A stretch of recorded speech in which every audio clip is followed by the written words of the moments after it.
Concept 2, projectile motion, problem number 5, tells you that an object is launched with 50 meters per second launch velocity at an angle of 36.9 degrees above the horizontal.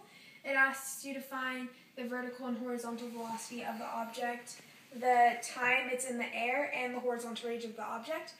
So first we're going to find the vertical and horizontal components of the object's motion by using trig. So we're going to start with the vertical velocity of the object, and we're going to use the sine trig value.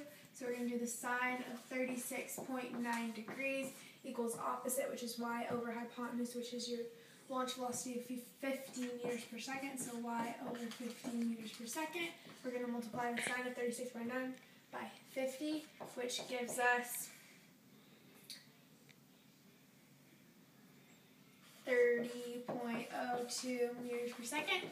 And then for our horizontal, we're going to use the cosine. So cosine is adjacent over hypotenuse, so x over 50 meters per second.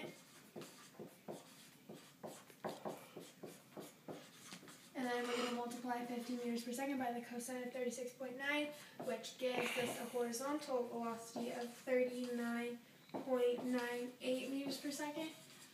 So now we have the horizontal and vertical components of motion, and now we need to find how long the object will be in the air. And we're going to use this by using the velocity final equals acceleration times time plus velocity initial, and this is regarding vertical motion.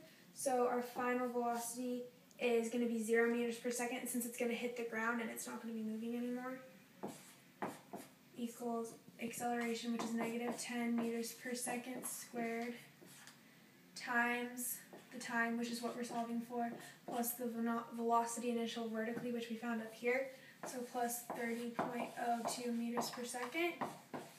So solving for t, we find that it is 3.022 seconds. And then in order to find the horizontal range, we're going to use horizontal distance equals velocity times time.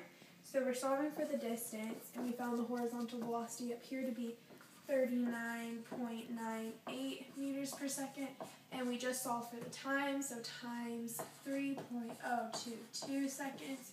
When you multiply those together, you get a horizontal range of 120.82 meters.